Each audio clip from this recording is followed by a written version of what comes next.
introduce a lady who has total recall, which is amazing, Evelyn Barrow, and she's here with her daughters, I believe.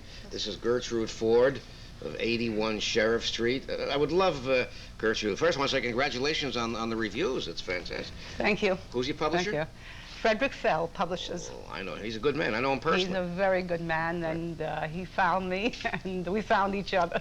Let me pinpoint the specific years. Let's try and figure the years when most of this action took place. Which were the actual... First, let me tell you, I'm only 39 years old, so you know this is not my time. Really, I tell about my mother, my grandmother, and my own growing up. I'm the thread that runs through the whole story. Yeah, this is a story about the old East Side, and it's particularly appropriate that I should be on the Joe Franklin show with this bit of nostalgia, which is nostalgia to my generation, but actually it's social history. It's the roots, it's the Jewish roots in America, and that's what the story is all about. Did you grow up thinking that most people were Jewish in the whole world? Because your neighborhood was Jewish, so you figured the whole world? I thought the whole world was Jewish. When we had a Seder, I thought that the whole world is now celebrating a Seder. Everybody's sitting around the table today and intoning the words. And I was amazed to find out that this was only a small segment. Actually, what happened is that the old shtetl came over to the East Side, and the East Side was really a transplanted shtetl, and that's where I grew up, in a transplanted shtetl with some of the material values, of course, that the new America brought. But actually, these were the immigrants who came here, a young, lusty group seeking their fortune, and they huddled together because they were all new and they were strangers together in a strange land. A total culture unto themselves. Exactly. The mores, the religion, the culture just was brought over in a body, and this was the atmosphere in which I grew up. Can I ask you, Yes. Gertrude Ford, what street is Sheriff Street near? What's the area down? Sheriff Street is now vanished, completely Oh, there is vanished. no more Sheriff Street. But it was near between Stanton and Willett, Rivington. These are the streets that have still survived. You know, I took a sentimental journey. I wanted to see where Sheriff Street was. And even the street sign is gone now. It's all gone. And that's one of the things that bothered me. I said, this whole culture just cannot vanish. These are the Jewish roots. They must be remembered. Somebody's got to talk about them. Somebody's got to tell about them. And so I wrote. And you know, 81 Sheriff Street, the place where I was born, is now a grassy patch near Masaryk Towers. What would be your one highlight remembrance? If you had to pinpoint one highlight remembrance, Gertrude Ford, what might that be of your childhood? I would remember summer nights. I would remember summer nights because you see, during the summertime, the East Side became, especially the buildings, these old buildings became infernos. The hot sun beat down on the bricks, and the places inside were impossible to live in. So during the day, everybody spilled out from the houses into the streets. The streets became a lively concourse, and people ate in the street. They slept in the street. In fact, one of the things I remember best is sleeping on the fire escape, because it was too hot to sleep inside. And many people went up to sleep on the roof. I wanted to sleep on the roof, but my mother told me it was a naughty place. I write about it. A delightful book, Evelyn, and the reviews. I mean, I'm surrounded here by pages and pages of rave reviews from every important paper in the country. And so could I ask you, where have most of your neighbors, Gertrude, from Sheriff Street moved to nowadays? On their way to Valhalla? On their way. Well, they all came off the roofs. Incidentally, you know, Yes. I must tell you this, there was a little song that was very popular at the time about sleeping on the roof. You know, it showed the psychology of the people. Right. Instead of feeling miserable about themselves, they laughed in the teeth of adversity. You know, there's a little song. I wonder if you would like to hear it. You know, Barbara sings. Mrs. Ford has brought along, Evelyn, her two daughters. Now, you're... I'm Barbara. And you're? Betsy. Betsy, and... My mother wrote an English translation to a Yiddish song that talks about sleeping on the roof and how you make fun out of adversity. And you two I would sing love it- to sing you it two for sing you. it together? Just die. All right, let's have a tidbit. Take it away. Okay. Take it away. Takes 1 minute, the whole Right. thing. Zimmer bei Nacht auf die Dächer, dort lebt men a goldene Zeit. Men in Kleif von der Umkiste Lecher, azoi wie von Prisen befreit. Zeit. Dort hulend men gittige Läumes. A jeder ist glücklich in Schluff. Men darf kein Matratzen, men darf nicht sich kratzen. Zimmer bei Nacht auf der Roof, which she translated to. That means I'm standing in front of the candy store waiting for the Daily Mirror. Sweet summer nights on the rooftops. How lovely and free it all seems. Escape from your hot, steaming bedrooms. At least you escape in your dreams. The rooftop's a garden of Eden. Each man is a king there aloof. The stars out to light you. No bed bugs to bite you. Sweet summer nights on the roof. That's unexpected. I love she went aloof. Let me, Evelyn, what do you want to say? What's your reaction so far? I just love these ladies. I just think it's terrific. What a nice book. What's the name of the book anyway? 81 Sheriff Street. That's the name. It's I want to do My more. mother will love this book. You're going to get an autograph. I want you to meet a man who's got something really important. First, let me get a reaction from David S. McGee of Michigan before I talk about this very important topic. What's your flash reaction to what you've seen so far? I think it's great. I must confess there are parts of it that I couldn't quite understand. But when the second verse came through, why, I was right there with you. A little bit clearer, right? A little tiny bit clearer. Yes. Mr. McGee, we're going to get back to, and you're going to be invited to Evelyn's show. What would you advise? Let me hold up this very pretty book. Would you urge most people, I think, even with a little bit of money, to make out a will? Joe, I think everyone should at least explore it to see whether or not they need it. And the only way they can do that is to, well, if they happen to have legal ability of their own and want to trust themselves, which I would not suggest, fine, but otherwise discuss it with a lawyer. But wouldn't you agree with me that a disproportionate amount of what is left behind many times goes to lawyers or to the government when if the man made out a will, it would have gone to his family a little bit faster or better? Well, Joe, that seems to be the general feeling, but in actuality, if you don't leave a will, right, then the laws of the state in which you die and which you are a resident determine how that property is to go. So that if it does need to be carried through court, and incidentally, states are loosening that up more and more so that it is not necessary. But if it is necessary to go through court, it would be necessary to go through with a will or without a will normally. So it's not that vital anymore. It's The main thing about a will is you are able to accomplish what you want rather than what the state says should happen to your property.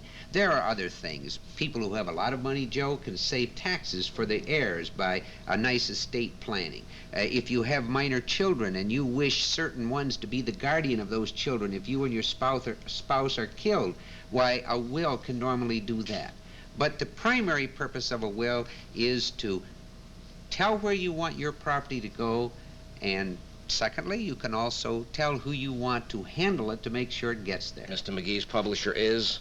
Jama Books. Now, let me ask you, what made you decide to write everything your heirs need to know about you, or were you commissioned to write it? And what category of person would want the information in a book like this, Mr. Well, McGee? now this is not just an informational book. Right. This It's also book a guide, right? It is. I've devised questions to ask people so that they in turn can fill in the blanks in various places and provide for their heirs information as to such things as do you have a will? If so, where is it? What life insurance do you have? What medical insurance do you have? Where are your bank accounts? There are many, many estates that we see where heirs come in absolutely bewildered because they have no idea what their mother, a widow, may have left, what their father may have left. They don't know where to look, where to go. And incidentally, when individuals are going through the trauma of the death of a loved one, which is, after all, the greatest psychological trauma we can have, It is. why, we even have here, the individual can fill in how he wants his body handled, how it should be. Donations Sure. of body parts. How about that? Oh, my Or Lord. donation to bequeathal of the body to a medical school if you desire. Or if you want a formal funeral, fine. It's whatever you want. But tell your heirs so that they don't have the worry about, have we spent enough money on father, or have we spent too much money, or what would he want done, or Gotta what ask have you, you. unrelated, but this man is a very prominent attorney. When a person inherits a lot of money, a great deal of money, Mr. McGee, does that tend to stifle his ambition to get out there and compete in the marketplace? Because they say it's good to be hungry in order to... Sure. It's good to be hungry.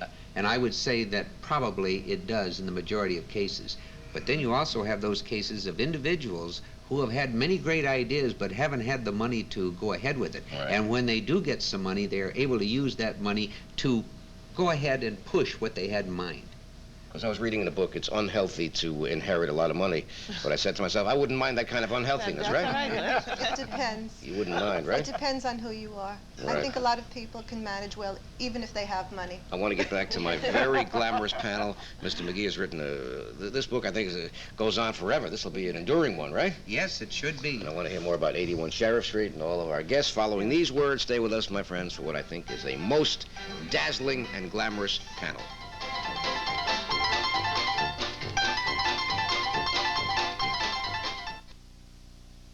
It's spring at Martin Paint's 71st anniversary circular sale. Entertain with rollabout snap-together porter servers, now just $13.99.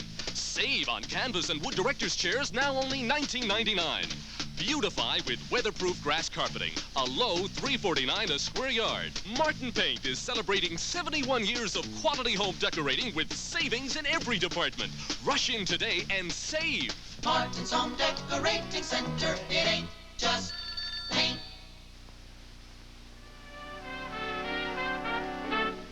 When a Kutcher says, "Let me entertain you," we mean it.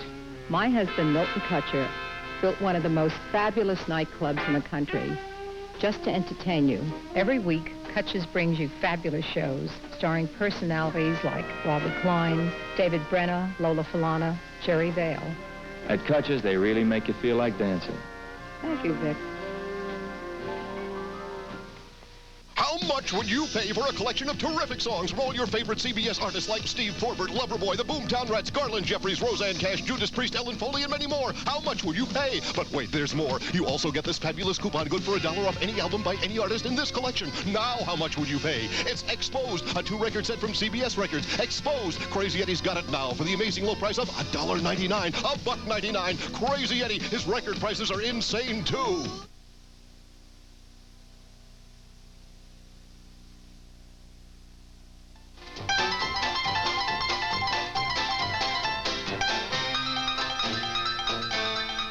Well, our topic is heirs and also humor and hope and a beautiful flood of memories by a beautiful spinner of stories, Gertrude Ford, and Evelyn Barron of a show called... I Can't Keep Running in Place at the West Side Arts Theater. Tells me that she has a thought for the rest of our family. I have a lot of questions because my show deals with women. It's a new musical comedy about women in a assertiveness training group about mothers and daughters. I have a mother, you know, and it's a fascinating show and a topic that I'm interested in. So I'm interested to know, Gertrude, you write.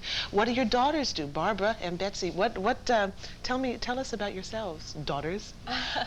Well, I teach mathematics at LaGuardia Community College, which is part of City University. And, you know, Joe, just the other day I was listening to your show. There were a couple of women on the show talking about career education for liberal arts students. Right. And I believe they were mentioning at that time how sad it was that liberal arts students would come out of college and not be able to find a job and not know what they were suited for. Right. And that happens to be exactly what I am involved in at LaGuardia. We have a program of career education which goes right into all our liberal arts degree programs. I myself coordinate a program in mathematics. And the students who get out of our program know exactly where they can use their math training in careers.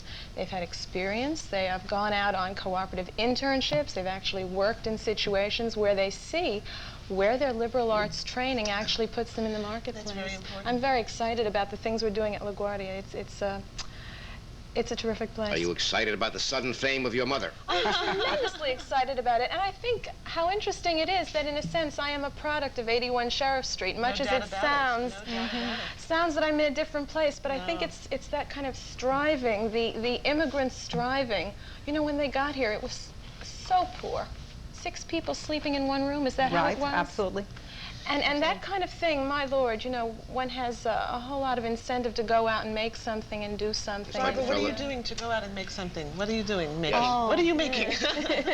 Well, I'm working hard at, what I'm really excited about now is I'm teaching yoga. Oh, how fantastic. I've been a teacher for a long time, and I've studied a lot, all the different healing things I can find out about. My husband's very involved in healing. Yes. He's working with schizophrenics and families of schizophrenics, and he's really doing some wonderful things. Based on nutrition or Exactly. He is now putting together some very, very good people trying to find out if there is another way to get at how to deal with the schizophrenic and how to help him. And what does Mommy do? Mommy? Mommy, I manage a housing project on the Lower East Side. I never left the Lower East Side in any sense. I always wanted to turn my energies toward that. I heard you talking before about money and how good it is to make money. Yes, but man lives not by bread alone. And you want to give something of yourself, and you want to do something for people. And if you have a raison d'etre, if you feel that, you know, you're doing something worthwhile, I think that's much more rewarding than just money. I make a living, too. I'm not going to say. Money isn't everything, right? Really isn't. Health and happiness are 1%. Make it a little more. Money's Make it a little more. Make it a little more. Only being facetious. Listen, Mr. McGee, you talk about a family activity. I was reading in some paper where your book is a family activity, too. Yes, it definitely is.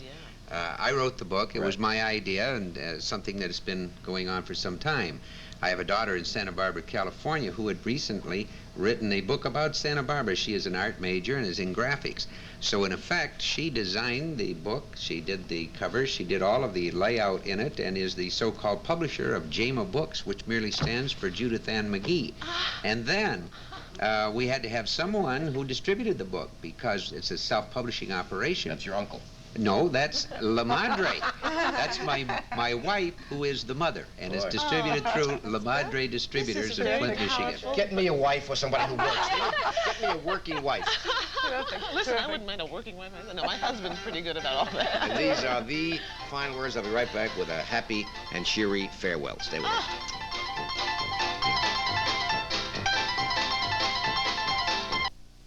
Mount Fuji Japanese Steakhouse will be offering a spectacular dinner for two promotion in the local newspapers. You get a complete dinner for two, including onion soup, salad, a choice of hibachi steak and chicken at $15 for two, or steak and lobster at $17 for two. You won't walk away hungry from Mount Fuji, so if you want a great hibachi steak and chicken or lobster dinner at a fantastic price, look for the dinner for two coupons in your newspaper. Mount Fuji is located in Huntington Station on Long Island and in New Jersey, West Orange, Hasbrook Heights, and Fairview.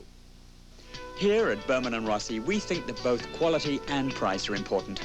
What do you think? They're such nice people and so many styles to choose from. The price is right. They made these while we waited, and he saw how he looked from all angles on their instant TV playback. The prices here are great. It's the nicest eyeglass store of all. They're cheap. And their prices are low. So if you want the finest at discount prices, bring us your eyes. Berman & Rossi, bring us your eyes. You want to hear a sad story? Some people are still buying their beer and soda at the supermarket when they could be buying it wholesale at Shell Bomb? Yes, at Shell Bomb. Buy by the case, no limit, and save big dollars. There's free parking and carry-out service to your car. So load up at Shell Bomb Beverage Distributors, 658 Rockaway Turnpike, Lawrence, New York. Call 516-239-7744 or 212-297-6033.